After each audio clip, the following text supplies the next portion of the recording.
y en la arteriografía que se le hizo se encuentra esta imagen. No sé si alguien quiera decir, quien sepa qué es, quiera decirlo.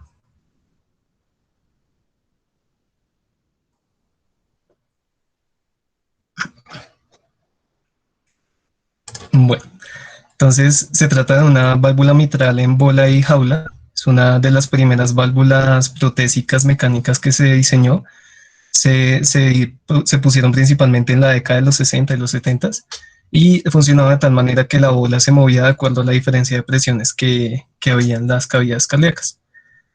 Este paciente era de Monterrey, México. Se la colocaron en 1978, pero pues con cada vez con menos frecuencia se ve este tipo de prótesis. Sobre todo se alcanza a ver ahorita en la India, en Pakistán y en Bangladesh, porque se pusieron hasta la década del 90. Bueno, ya con respecto a nuestro caso del día de hoy, tenemos un paciente masculino de 54 años, natural, residente y procedente de Bogotá, que su ocupación es vender autos. Su estado civil es soltero, informante es el mismo y confiabilidad buena. Su motivo de consulta fue: me siento ahogado. En la historia, entonces tenemos una enfermedad actual que inicia hace un mes, consistente en tos productiva intermitente, que una semana después se asocia a disnea de grandes esfuerzos, aparece edema de miembros inferiores y el paciente también detecta aumento de peso. 2 semanas después de eso, la disnea aparece ya en reposo, también aparece ortopnea y disnea paroxística nocturna, y el edema en miembros inferiores aumenta. El paciente ya cuantifica la ganancia de peso en 10 kilos en total. Una semana después de esto, el paciente ya decide acudir al servicio de urgencias. Como antecedentes, entonces tenemos patológicos: una hipertensión arterial no tratada, antecedentes farmacológicos, quirúrgicos, alérgicos y hospitalarios los niega, y de tóxicos, es tabaquismo activo con IPA de 9 actualmente, tiene consumo ocasional de THC e ingesta de 1 o 2 cervezas o copas de vino al día. Como antecedentes familiares, el padre falleció de infarto agudo al miocardio a los 67 años. A la revisión por sistemas, el paciente presenta hiporexia y astenia. Niega viajes recientes, fiebre, sudores nocturnos, claudicación intermitente, dolor torácico, palpitaciones, mareo u otros síntomas. Al examen físico, entonces se observa al paciente diaforético con unos signos vitales de tensión arterial 155/73, frecuencia cardíaca 107, respiratoria 28, temperatura 36,6 grados Celsius y saturación de 96% al aire ambiente. Perdón, con cánula nasal a 2 litros. Como hallazgos positivos al examen físico, entonces tenemos un pulso en martillo de agua en la arteria carótida. En el tórax hay unos ruidos cardíacos taquicárdicos con un soplo diastólico en decreciendo grado 2, más prominente en el borde external superior derecho, y se encuentra también desplazamiento del punto de máximo impulso hacia la línea axilar anterior izquierda. También en los ruidos respiratorios se encontraron crépitos bioasales. En cuanto a las extremidades, se encontró un edema simétrico en miembros inferiores, 3 cruces, y se observaba un pulso rítmico en el lecho ungueal. Entonces ya, algún asistente que quisiera hacer el enfoque de este paciente.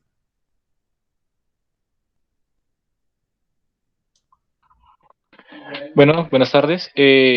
Para empezar, tenemos un paciente masculino de una edad mediana en el cual el motivo de consulta es disnea, por lo cual vamos a tener en cuenta que la disnea tiene dos orígenes, pulmonar y cardíaco.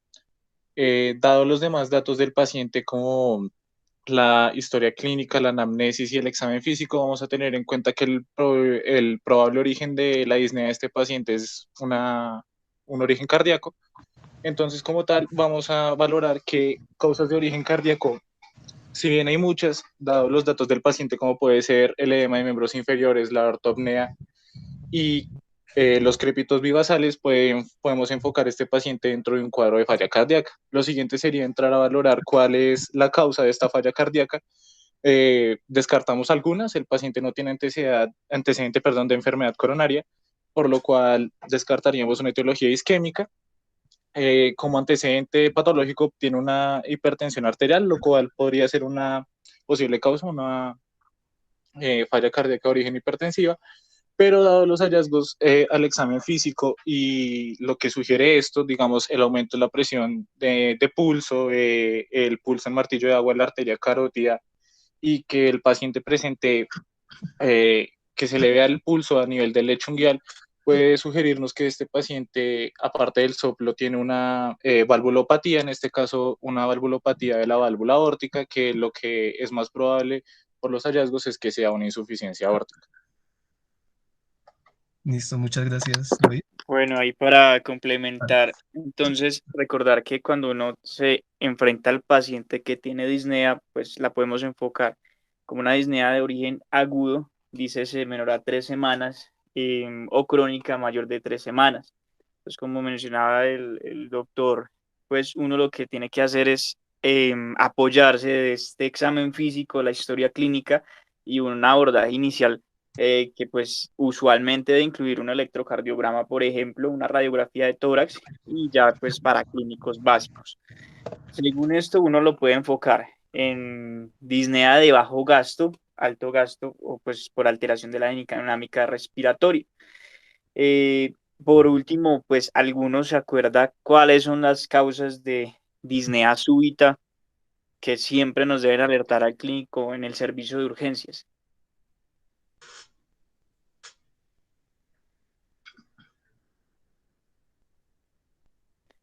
Bueno, entonces, recordar y esto pues que se les quede para la vida, es que siempre que nos enfrentemos a un paciente con disnea súbita o en muchas veces también dolor torácico súbito, agudo y crítico, debemos abordar principalmente tromboembolismo pulmonar, neumotórax, atención, disección aórtica, infarto agudo en miocardio y un quinto espectro sería el taponamiento cardíaco. Entonces, pues que eso no se les olvide siempre que tengamos una disnea o un dolor torácico súbito.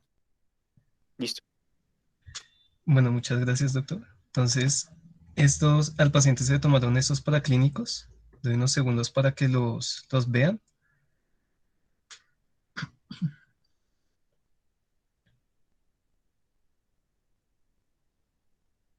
Y se le tomó también este electrocardiograma. No sé si alguien quiera decir qué encontró en este electrocardiograma, que fue el mismo que se envió en el resumen.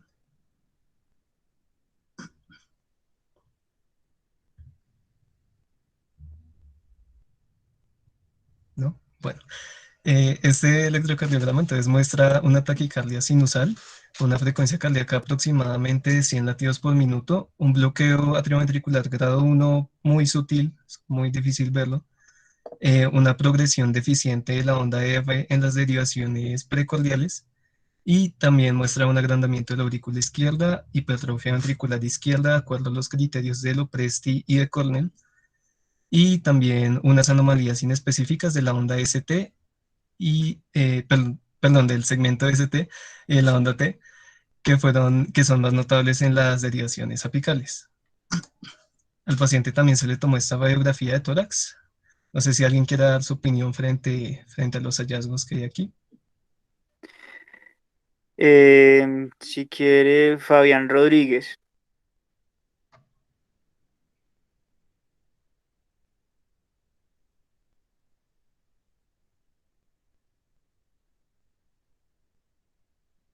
No está, entonces, Luis Carlos Niño.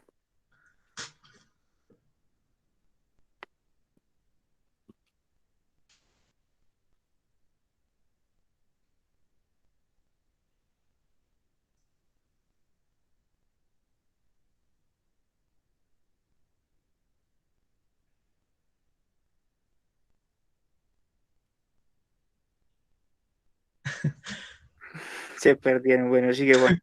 Sí, están huyendo. Bueno, entonces en esta radiografía, pues primero tenemos una buena técnica de la toma de la radiografía. Tenemos una posterior anterior y una vista lateral. Se encuentran marcas vasculares pulmonares aumentadas en número y se ven más prominentes de lo que típicamente se ve, que es un hallazgo sugestivo de edema pulmonar. También se encontró un pequeño derrame pleural izquierdo, muy sutil, se ve sobre todo en la lateral. También pues hay una silueta cardíaca notablemente agrandada, lo que puede representar una cardiomegalia o también pues como diagnóstico diferencial un derrame pericárdico. Y la aorta, como podemos ver, sobre todo en la lateral, aunque un poco también en el ancho del mediastino, la aorta se ve ectásica. Y no hay linfadenopatía, perdón, evidencia de linfadenopatía iliar. Entonces, al paciente se le tomaron también estos paraclínicos, en donde vemos una hemoglobina glicosilada y una TSH dentro de los valores normales, una troponina T inicial, que es negativa, y pues se le tomó una luego para ver la curva, que también fue negativa. Y se le tomó, pues, muy importante el aminoterminal pro-BNP, que está marcadamente elevado, 21.000 y luego fue 23.000. Entonces, de acuerdo con estos hallazgos y con los datos que tenemos del paciente, se le dieron estos diagnósticos.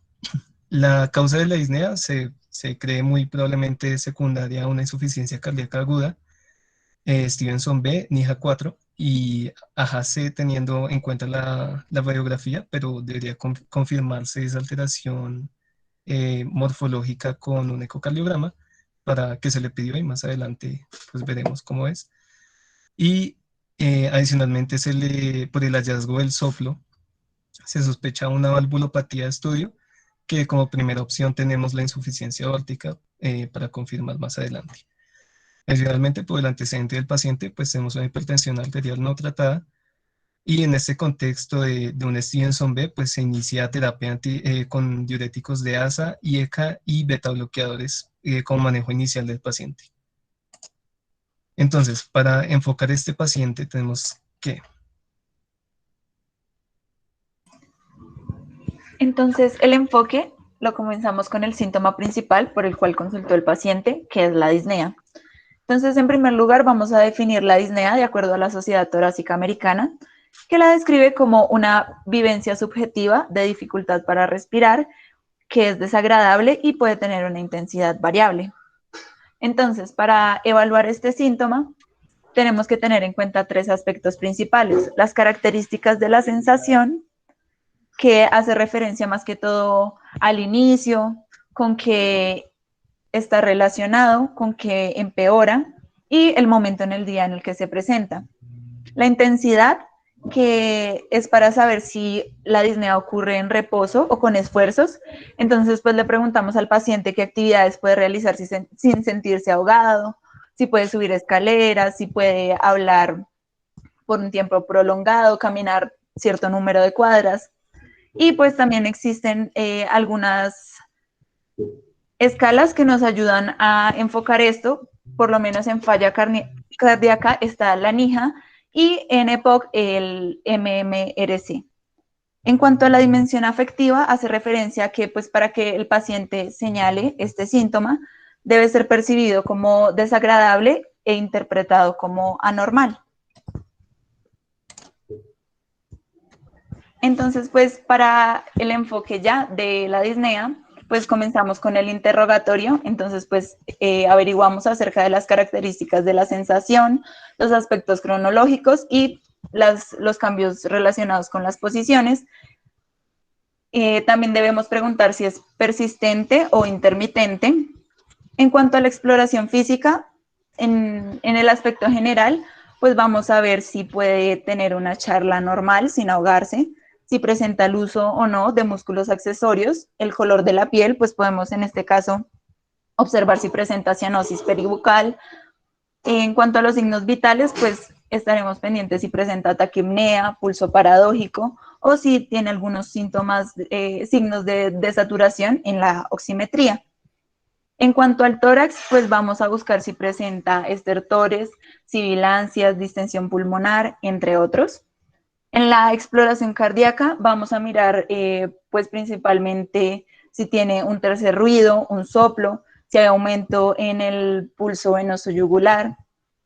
En cuanto a las extremidades, pues vamos a ver si tiene edema o cianosis. Y pues ya en este punto, lo más probable es que tengamos el diagnóstico, pero de no ser así, pues continuamos la valoración con exámenes complementarios.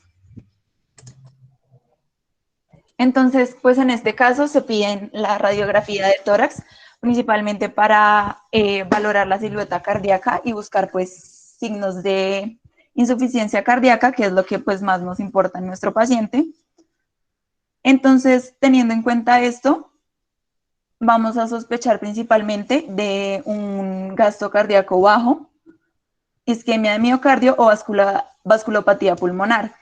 Entonces, lo que hacemos aquí es el solicitar un electrocardiograma y un ecocardiograma para valorar la función del ventrículo izquierdo y la presión de la arteria pulmonar. Y si ya mediante estos exámenes no se tiene un diagnóstico, lo que sigue es realizar una prueba de esfuerzo. En cuanto pues a la disnea cardiovascular, que es lo que se sospecha en el paciente, entonces tenemos que una de las principales causas son las enfermedades de las cavidades cardíacas izquierdas. Estas son secundarias a enfermedad arterial coronaria y miocardiopatías no isquémicas. Entonces, estas van a aumentar el volumen ventricular izquierdo al final de la diástole. También van a incrementar la presión ventricular izquierda al final de la diástole y la presión capilar pulmonar. Estas presiones altas producen edema intersticial y estimulación de los receptores pulmonares, lo cual pues causa disnea. Y pues el desequilibrio ventilación-perfusión que también se va a presentar, pues colabora aún más a esta disnea. Adicionalmente, la disfunción diastólica se caracteriza por un ventrículo izquierdo muy rígido y puede causar disnea grave con grados relativamente bajos de actividad física, sobre todo si se acompaña de insuficiencia mitral. En cuanto a las otras causas, están las vasculopatías pulmonares. Aquí vamos a encontrar principalmente el tromboembolismo pulmonar y las enfermedades primarias de la circulación pulmonar, como la hipertensión pulmonar primaria y la vasculitis pulmonar. Y estas causan disnea por aumento de la presión arterial pulmonar y estimulación de los receptores pulmonares. En estas, la hiperventilación es frecuente y es posible que haya hipoxemia. Sin embargo, en la mayor parte de los casos, el uso de oxígeno complementario tiene un efecto mínimo pues, en la gravedad de la disnea y en la hiperventilación. Y ya por último, están las enfermedades del pericardio, como la pericarditis constrictiva y el taponamiento cardíaco. Estas se van a relacionar con el aumento de las presiones intracardíacas y vasculares pulmonares. Entonces, pues, en la medida que queda limitado el gasto cardíaco, pueden ser estimulados los receptores metabólicos y pues si hay disminución del gasto cardíaco al grado en que puede surgir acidosis láctica, también se activan los quimiorreceptores. Listo. Ya en cuanto a la falla cardíaca, tenemos que se define como un síndrome clínico caracterizado por signos y síntomas típicos como disnea, inflamación de tobillos, fatiga, presión venosa yugular elevada, crépitos pulmonares, entre otros, que son causados por una anomalía cardíaca estructural y o funcional que produce una reducción del gasto cardíaco o una elevación de las presiones intracardíacas, bien sea en reposo o en estrés. En la clasificación de la disnea dentro del contexto de una falla cardíaca se emplea la clasificación de la NIJA. En esta pues vamos a tener 4 clases digamos, de sintomatología de la disnea, que van desde asintomático hasta severo. Pues en el contexto de nuestro paciente sería severo porque el paciente tiene disnea en reposo, pues lo tienen en esfuerzos mínimos e incluso ha llegado a ser en reposo. Entonces ya sería una disnea una NIJA clase 4, que sería disnea severa. También tenemos las clasificaciones de los cuadrantes de Stevenson, que se basan sobre todo en 2 variables grandes: la presencia o ausencia de congestión vascular y cómo está la perfusión tisular. En este caso, pues la perfusión tisular es adecuada al paciente, entonces no hay hipoperfusión, sí, no hay hipoperfusión, pero sí hay congestión. Entonces eso nos coloca al paciente en un Stevenson B, que sería caliente y húmedo. Para el diagnóstico tenemos los clásicos criterios de Framingham, de los cuales el paciente pues presentaba 4 mayores y 2 menores. Recordar que para un diagnóstico de falla cardíaca usando estos criterios, vamos a necesitar 2 mayores o uno mayor y 2 menores. Pues nuestro paciente tenía entre estos el, se me olvidó. El edema agudo de pulmón, la ingurgitación yugular, la cardiomegalia que se observa en la radiografía y los estertores crepitantes, ya son pues varios criterios mayores, y entre los menores tenía disnea de esfuerzo y los edemas. Bueno, ahí pues tener en cuenta en cuanto a los síntomas y signos que uno puede encontrar en el paciente con falla cardíaca, que el más específico realmente hoy en día que se conoce es la ingurgitación yugular mayor a 8 centímetros. ¿Listo? Puede tener una especificidad hasta el 78%, sin embargo, pues realmente su sensibilidad puede llegar al 50%. Otro también que es importante va a ser el reflujo hepatoyugular, ¿sí? Antes se había definido que el S3 podría ser uno de los electrocardiográficos más sugestivos, pero realmente su especificidad puede ser o rondar al 42%. Importante aquí, ustedes siempre que aborden un paciente con falla cardíaca, tener en cuenta que el espectro clínico va a variar entre un paciente eubolémico, ¿sí? Es decir, que no le vamos a encontrar con edemas en miembros inferiores, que va a estar bastante asintomático, hasta el paciente que no sé si habrán visto ya, que tiene pues los pies grandísimos, hasta la cara, edema en cara, ingurgitación yugular, reflujo, todo lo que quieran. Em, Todo esto pues va a ser como una progresión general que a su vez se va a asociar también con alteraciones, por ejemplo, en la radiografía de tórax, que puede empezar desde no tener nada, tener ya algo de cardiomegalia por disfunción ventricular o por agrandamiento de algunas cavidades, ya moderado, por ejemplo, tener signos de congestión pulmonar hasta llegar al clásico edema en mariposa de edema pulmonar, ¿sí? Otros parámetros que también nos hemos apoyado bastante es, por ejemplo, imágenes como de la vena cava. Se ha visto que, por ejemplo, la colapsabilidad menor al 50% también se presenta en estadios moderados. Eh, Ultrasonido pulmonar también es algo novedoso. Y acá vamos a ver, por ejemplo, en estadios leves a moderados, 15 a 30 líneas B de Kerley y ya severos más de 30 líneas B de Kerley, por ejemplo. Entonces, y por último, otro parámetro que nos podemos apoyar realmente en el servicio de urgencias es el NT pro BNP o el BNP. Ok, muchas gracias, doctor. Ya en cuanto a síntomas y signos de la insuficiencia cardíaca, entonces tenemos unos síntomas que son más típicos y otros menos típicos. En el contexto de nuestro paciente, pues él tenía bastantes típicos, casi todos, solo le faltaba uno. Tenía disnea, ortopnea, disnea paroxística nocturna, fatiga eh, e inflamación de los tobillos. Y pues de los menos típicos solo tenía uno, que era la pérdida de apetito. En cuanto a los signos, tenemos unos que son más específicos, como el aumento de la presión venosa yugular el desplazamiento lateral del punto de máximo impulso en el contexto de nuestro paciente, y los menos específicos como el aumento de peso, el soplo cardíaco, los crépitos pulmonares y la taquicardia, que pues son los que tenía nuestro paciente. Al paciente, como había mencionado antes, pues se le pidió una ecografía, un ecocardiograma transtorácico. Eh, no sé si alguien quiere leerlo, doy unos segundos, no creo que se ofrezcan. Bueno, entonces en el ecocardiograma se puede ver, en este que hay un ensanchamiento, un agrandamiento del ventrículo izquierdo, un agrandamiento marcado. Esto es un ecocardiograma desde una ventana paraesternal en eje largo. Se encontró que la dilatación telediastólica de este ventrículo era de 79 milímetros y telesistólica 69. Además, una ubicación paraesternal un poco más alta en eje largo también mostró una dilatación aórtica dilatada y ahogamiento de la unión sinotubular. Aquí se ve la dilatación aórtica y pues acá se ve como aplanadito la unión sinotubular. En la ecografía Doppler que se le hizo, entonces se observó una regurgitación aórtica severa que probablemente era consecuencia de la dilatación de la raíz aórtica y la coartación incompleta que se da de las valvas aórticas.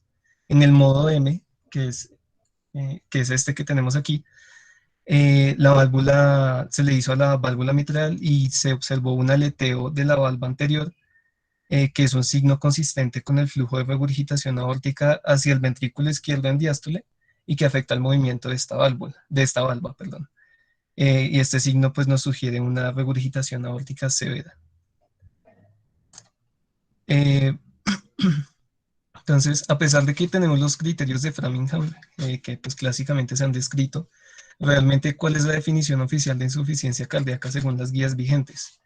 Entonces, esta clasificación se divide según la fracción de eyección, entonces va a ser fracción de eyección reducida, media o en rango gris y conservada.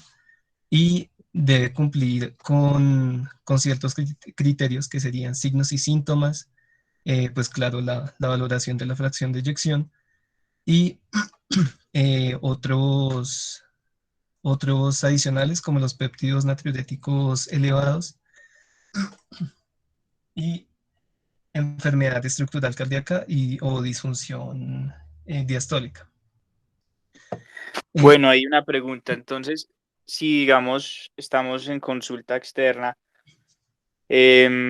por alguna razón alguien le mandó un ecocardiograma a un señor que tiene hipertensión arterial, realmente no tiene ningún síntoma sintomático total, no tiene ningún signo y de pronto el ecocardiograma nos habla de que tiene una fracción de eyección del 39%, ¿sí?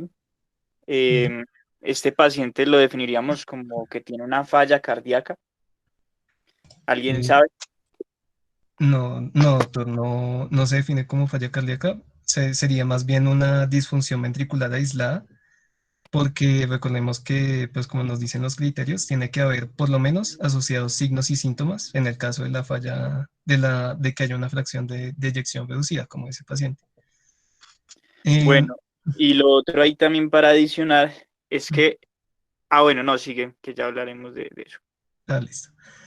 Entonces, pues en el contexto del caso que estamos tratando, el paciente, el eco transtorácico se le determinó una FEBI del 23%, que asociada a los signos y síntomas que presentaba, pues ya nos da el diagnóstico de insuficiencia cardíaca con fracción de eyección reducida.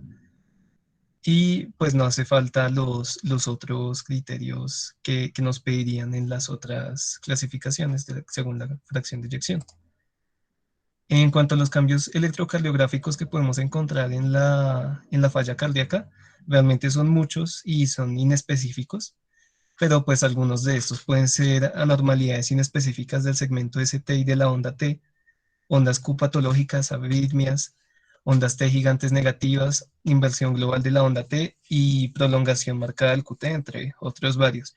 Es muy raro ver un paciente con falla cardíaca y un electrocardiograma normal. Es por eso que pues, se determinó el valor predictivo negativo del electronormal para ver qué asociación tenía. Se encontró que es del 98%, o sea, uno normal prácticamente se podría decir que excluye, entre comillas, la falla cardíaca. Eso, entonces ahí en cuanto al electrocardiograma, lo que decía Juan, tener en cuenta que ya mencionaron ellos que una de las principales etiologías es la enfermedad isquémica, ¿cierto? Entonces, pues puede ser fácilmente que el paciente está haciendo un infarto y pues le esté dando la falla cardíaca o que esté haciendo un TEP o que pues muchas otras cosas que esté con infecciones o estados hiperdinámicos que descompensen algo ya de base. Pero lo que dice Juan es muy importante. Un electrocardiograma completamente normal, dices entonces que tiene un ritmo sinusal y no le encontramos absolutamente nada. Realmente, pues uno debe decir, hombre, este paciente, ¿será que no es una falla cardíaca y se nos está pasando algo? Ese es como el llamado realmente. A veces pueden ser cosas sutiles, que un trastorno de repolarización no más, o un bloqueo auriculoventricular grado 1, cosas muy, muy sutiles, pero muy raro encontrarlo normal. Ok, muchas gracias, doctor. En cuanto al ProBNP, recordemos que es un péptido que se produce en los ventrículos cardíacos, sobre todo en el ventrículo derecho, y su elevación nos va a hablar, de acuerdo a los niveles que encontremos, nos va a hablar de si la falla cardíaca es crónica o aguda. Típicamente se ha visto que los pacientes con falla cardíaca crónica tienen una menor elevación del BNP, del ProBNP, que los pacientes con falla cardíaca aguda. Por ejemplo, en el contexto de nuestro paciente, pues él tuvo una elevación, un ProBNP de 23.774, que pues es bastante marcada la elevación, entonces nos orienta en el diagnóstico de que la falla cardíaca es aguda. Bueno, entonces ahí, devuélvete si quieres. Esto también es importante. Ambos valores que están ahí representados en la imagen son para dar un alto valor predictivo negativo, ¿sí? Ese va a ser el punto de corte. Dices, entonces tenemos un valor menor de 125 crónico o 300 agudo, pues va a ser poco probable que sea una falla cardíaca. Sin embargo, ya uno hablando de positividad, ya son valores distintos. Entonces, por ejemplo, en pacientes menores de 50 años, un NT-proBNP mayor de 450 ya nos da un alto valor predictivo positivo. 50 a 75 años, 900 va a ser el punto de corte, y mayores de 75 hasta 1800. Entonces, por ejemplo, uno en la consulta le llega un paciente de 90 años y le hicieron un NT-proBNP de control y le salió en 1200. Realmente este no es un valor que tenga, pues no sobrepasaría el límite, ¿sí me entiendes? Y ustedes dirán, uy, pero ¿por qué si está tan alto? Pero no. Entonces eso también tenerlo bastante en cuenta. Estos valores que les mencioné sí tienen un valor predictivo positivo de hasta el 88%. También tener en cuenta que el NT-proBNP nos va a ser muy útil en pacientes que utilizan inhibidores de la neprilicina, ya que no se va a afectar pues su resultado, en cambio el BNP sí. Ya.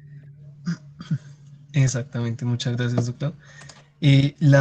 Pues el ProBNP vamos a tener ciertas condiciones, tanto fisiológicas como patológicas, que pueden hacer que sus valores cambien, como por ejemplo, puede estar descendido en obesidad, en pacientes que usan diuréticos y de cara a dos beta bloqueadores o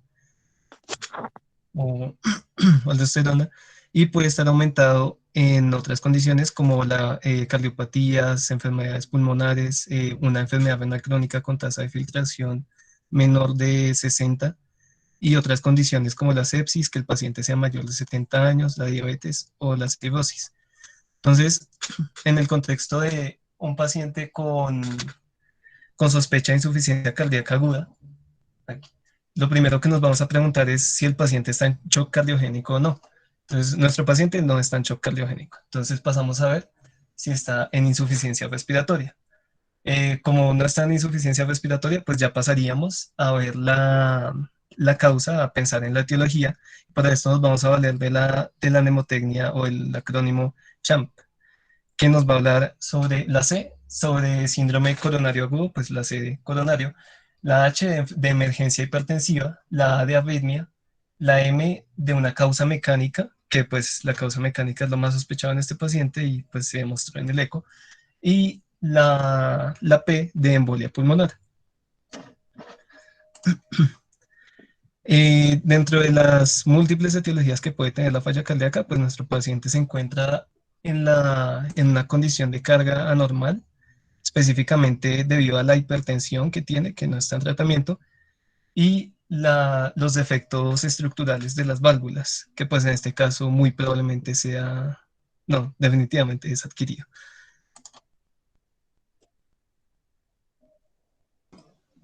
En cuanto al otro hallazgo importante, al examen físico del paciente, que es el soplo, recordar que es un soplo diastólico en decreciendo, grado 2, lo que quiere decir que es un soplo suave, pero puede escucharse con facilidad, y que se presentaba con mayor intensidad en el borde external superior derecho. Otros síntomas que acompañaban este soplo fueron el signo de Quincke, que es lo que podemos observar en el video, que es el llenado capilar del lecho ungueal al Sí, ritmo del pulso. sí. Y también podemos observar el pulso en martillo de agua. De corrido. Cristian, Giovanni, ¿qué otros signos de insuficiencia aórtica conoces? Pero está el signo de... a ver. Está el signo de Lincoln, que es el cruce de las piernas y pues la pulsación de la arteria femoral.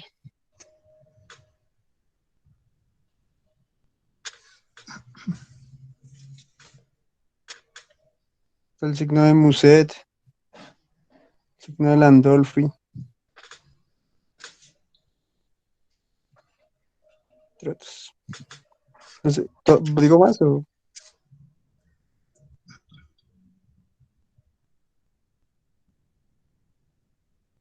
No, gracias, Cristian.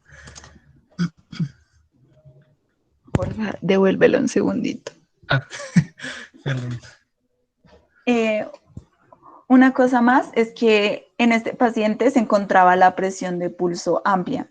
Entonces, puedes tener en cuenta que la presión de pulso se define como la diferencia entre la presión arterial sistólica y la presión arterial diastólica. Y se considera que es amplia si es mayor a 50. En el caso de este paciente se encontraba en 82. Sin embargo, es importante tener en cuenta que en pacientes de edad avanzada, una presión de pulso amplia podría estar causada simplemente por rigidez aórtica relacionada con la edad. Ya en cuanto a la etiología, tenemos que existen las anomalías de las valvas, y en este caso encontraríamos pues la válvula aórtica bivalva, la endocarditis infecciosa y la cardiopatía reumática. Y por otro lado tenemos la dilatación de la raíz aórtica, donde encontramos la dilatación degenerativa relacionada con la edad, los aneurismas aórticos, que es el caso de nuestro paciente, y la disección aórtica. En cuanto a la fisiopatología, tenemos que vamos a encontrar un aumento del volumen del ventrículo izquierdo, lo cual conlleva a un aumento de la masa del ventrículo izquierdo, que a su vez va a causar una disfunción del mismo y va a aumentar el consumo miocárdico de oxígeno. Por otro lado, va a verse aumentada la presión telediastólica de este ventrículo. También vamos a ver el aumento del volumen sistólico, que va a generar a su vez aumento de la presión sistólica, aumento del consumo miocárdico de oxígeno, va a favorecer de igual manera la disfunción del ventrículo. Posteriormente vemos la disminución de la presión diastólica aórtica, lo que, bueno, olvidé mencionarlo, y es que el aumento del volumen sistólico va a aumentar el tiempo de eyección del ventrículo izquierdo, y eso disminuye el tiempo de diástole, lo que va a disminuir el aporte de oxígeno al miocardio. Ya en cuanto a la presión de la aorta en diástole, esto también va a contribuir a la disminución del aporte de oxígeno al miocardio. Y finalmente, pues tenemos la disminución del volumen sistólico efectivo, y todo esto va a seguir hacia el mismo punto, que es la disminución del aporte de oxígeno, que conlleva a la isquemia miocárdica y finalmente a una insuficiencia del ventrículo.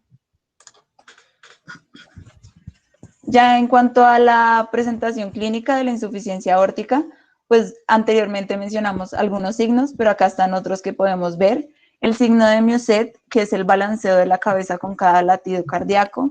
El signo de Trové, que son sonidos estridentes sistólicos y diastólicos que se escuchan sobre la arteria femoral. Y el signo de Müller, que son pulsaciones sistólicas de la úvula.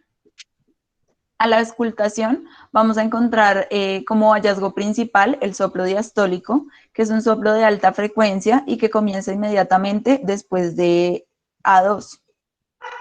También tenemos que se puede encontrar un tercer sonido cardíaco que se correlaciona con aumento del volumen telediastólico del ventrículo izquierdo y pues su desarrollo puede ser un signo de deterioro de la función del ventrículo izquierdo. También se puede encontrar el soplo de Austin Flint.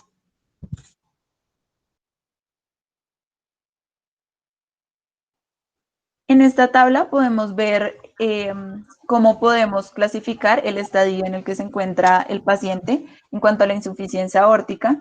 Entonces, en el caso de nuestro paciente, encontramos que es una insuficiencia aórtica grave sintomática.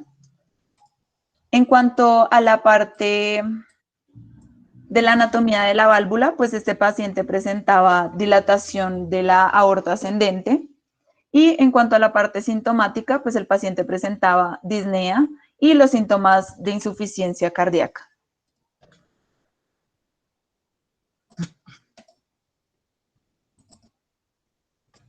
Estos son los criterios para decidir si el paciente requiere cirugía. En cuanto a la insuficiencia aórtica grave, entonces la cirugía está indicada para pacientes sintomáticos y para pacientes asintomáticos con FEBI en reposo menor a 50%. Y en cuanto a la enfermedad de la raíz aórtica o aneurisma en la aorta ascendente, vamos a ver que la cirugía está indicada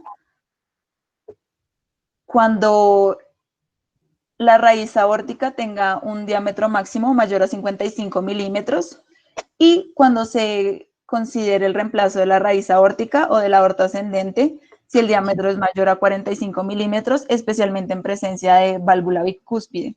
Entonces, en el caso del paciente, está indicada la reparación del aneurisma de la raíz aórtica y de la aorta ascendente por el riesgo de disección o rotura aórtica asociado al gran aneurisma, así como la contribución del aneurisma pues, a la regurgitación aórtica.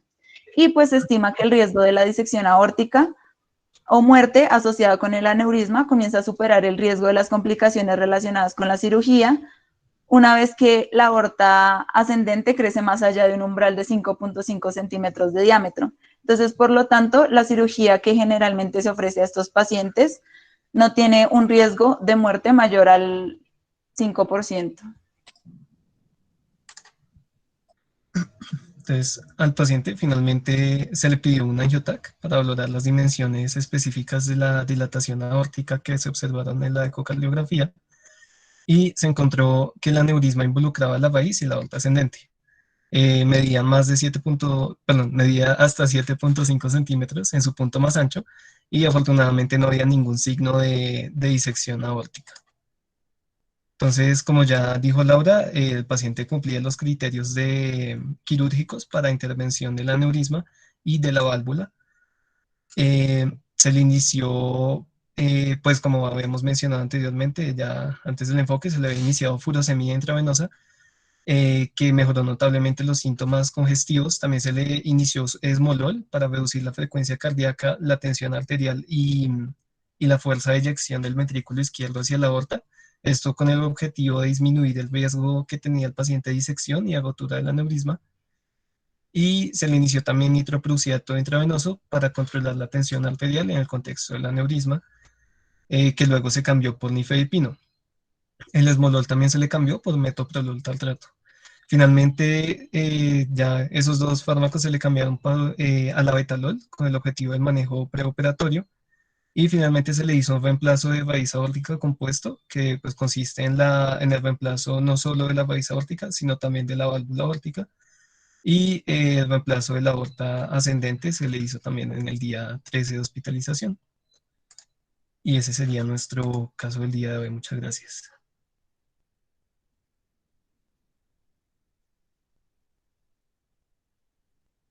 No sé si alguien tenga preguntas, dudas, comentarios.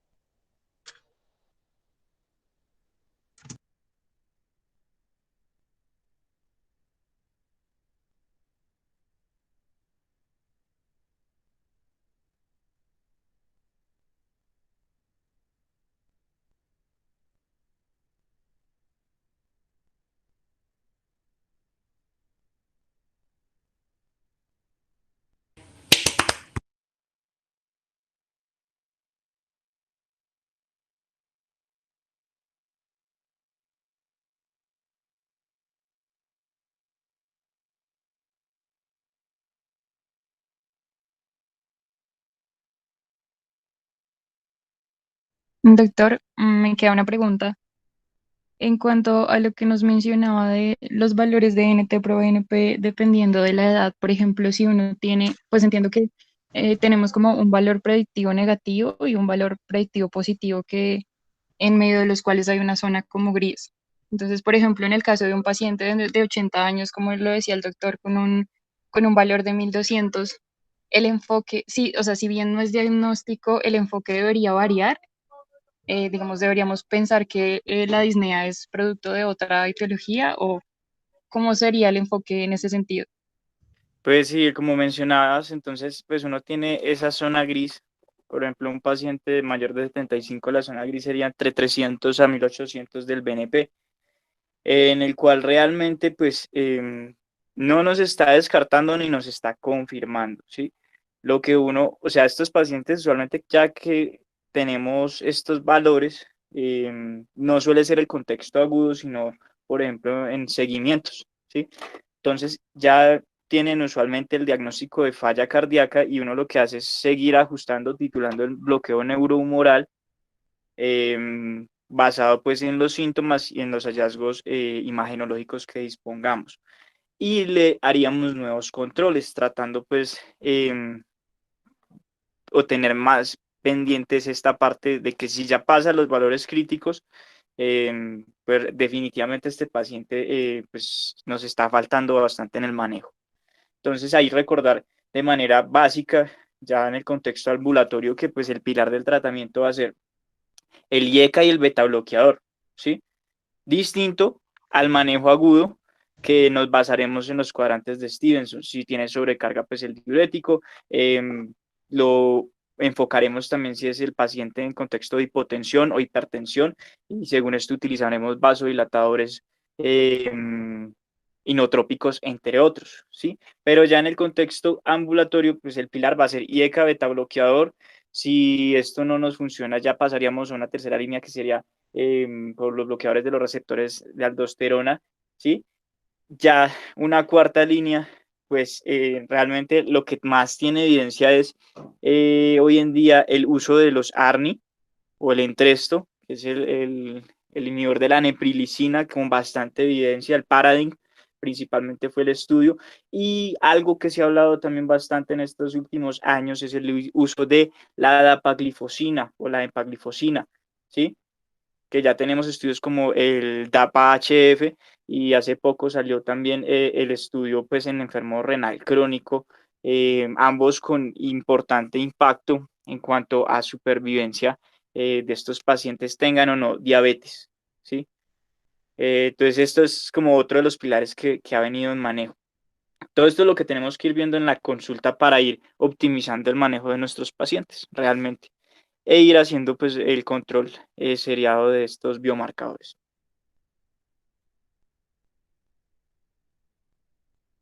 Vale, doctor, muchísimas gracias. No sé si alguien tenga otra pregunta.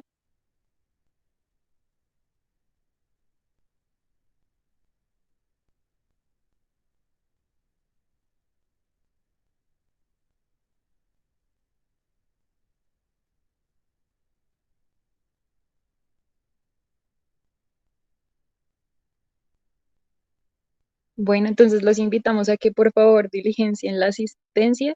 Agradecerles a todos, a los expositores, al doctor por todos sus aportes y a todos los asistentes pues por estar presentes y muchísimas gracias. Listo, gracias. Gracias.